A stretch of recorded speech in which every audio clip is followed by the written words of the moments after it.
ನಾನು ದೀಕ್ಷೆ ಪಡೆದಿದ್ದೀನಿ ಅಂತ. ಆದರೆ ನೀನು ದೀಕ್ಷೆ ಪಡೆದಿದೆಯಲ್ಲ, ನಿನ್ನ ಗುರು ನಿನ್ನ ಮನೆಗೆ ಎಷ್ಟು ದಿನ ಬರ್ತಾರೆ ನೋಡು. ನಾನು ದೀಕ್ಷೆ ಪಡೆದಿದ್ದೀನಿ, ನನ್ನ ಗುರು ನನ್ನ ಮನೆಯಲ್ಲಿ ವರ್ಷಕ್ಕೆ ಒಂದ್ಸರಿ ಬರ್ತಾರೆ. ನಾನು ಅವರನ್ನು ಹಣ ಧನ ಸಂಪತ್ತು ಏನು ನಮಗೆ ಸಾಧ್ಯ ಆದಷ್ಟು ನಾನು ಅವರಿಗೆ ನೀಡುತ್ತೇನೆ. ಆದರೆ ನಿನ್ನ ಗುರು ನಿನ್ನ ಮನೆಗೆ ಎಷ್ಟು ದಿನ ಬಂದಿದ್ದಾರೆ? ಅವನು ಪೆದ್ದ ಅಲ್ವಾ, ಅವನು ತಲೆ ಕೆರೆತಾ ಇದ್ದಾನೆ, ಹೌದಲ್ಲ? ನನ್ನ ಗುರು ನನ್ನ ಮನೆಗೆ ಒಂದಿನ ಆದರೂ ಬರಲಿಲ್ಲ ಅಲ್ವೇ? ಅವರು ಏನು ಯಾರಿಗೂ ಏನು ಹೇಳದೆ ಅವರು ಸೀದಾ ದೇವಘರಕ್ಕೆ ಹೊರಟು ಹೋದರು. ಹೋಗಿ ಡೈರೆಕ್ಟ್ ಠಾಕೂರ್ಜಿ ಅವರು ಕೂತಿದ್ದಾರೆ. ಠಾಕೂರ್ಜಿ ಅವರು ಹೋಗಿ, ಠಾಕೂರ್ಜಿ ನಿಮ್ಮ ಜೊತೆ ನನ್ನ ಮಾತಿದೆ. ಅಲ್ಲಿ ಸುಶೀಲ್ ಬಸುದ ಇನ್ನಿತರರು ಋತಿಗಳು ಎಲ್ಲ ಕೂತಿದ್ರು. ಅವರು ಆಶ್ಚರ್ಯ ಆದರು, ಏನು ಠಾಕೂರ್ಜಿ ಅವರಿಗೆ ಹಿಂಗೆ ಕೇಳ್ತಾರೆ. ಏನು ಹೇಳ್ತೀರಾ ಹೇಳಿ ಅಂದರು ಠಾಕೂರ್ಜಿ. ಠಾಕೂರ್ಜಿ, ನೀವು ನಮ್ಮ ಮನೆಗೆ ಬಂದಿದ್ದೀರಾ? ಬರಲಿಲ್ಲ ಅಲ್ಲ, ನೀವು ಇವಾಗ ಬರಬೇಕು, ನೀವು ನಮ್ಮ ಮನೆಗೆ ಕರ್ಕೊಂಡು ಹೋಗ್ತೀನಿ, ಬನ್ನಿ ಇವಾಗ ನನ್ನ ಜೊತೆಗೆ ಬನ್ನಿ ಅಂತ.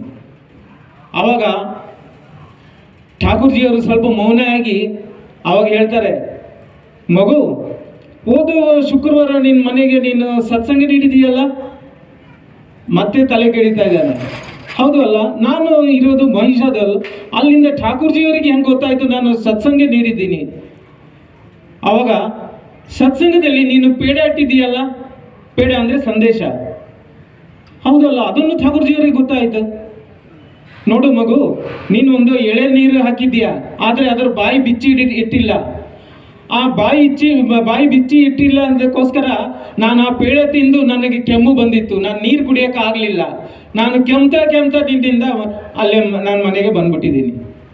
ಆವಾಗ ಅಲ್ಲಿ ಕುರಿತಿರುವ ಎಲ್ಲರೂ ಹೇಳ್ತಾರೆ, ಹೌದಲ್ಲ, ಹೋದ ಶುಕ್ರವಾರ ಠಾಕೂರ್ಜಿ ಅವರಿಗೆ ಆಕಸ್ಮಿಕವಾಗಿ ಕೆಮ್ಮು ಬರೋದ್ರ ರಹಸ್ಯ ಇವಾಗ ನಮಗೆ ಗೊತ್ತಾಯಿತು.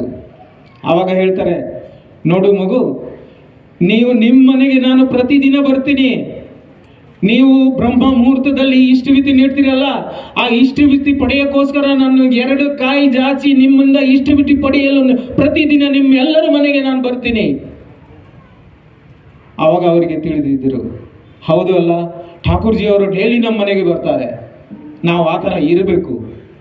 ಆವಾಗ ಅವರು ಹೋಗಿ ಅವ್ರದ್ದು ಒಂದು ಗ್ರಾಮೀಣ ಜಾಜನದಿಂದ ಆ ಸ್ನೇಹಿತನಿಗೆ ದೀಕ್ಷೆ ಕೂಡ ನೀಡಿದರು.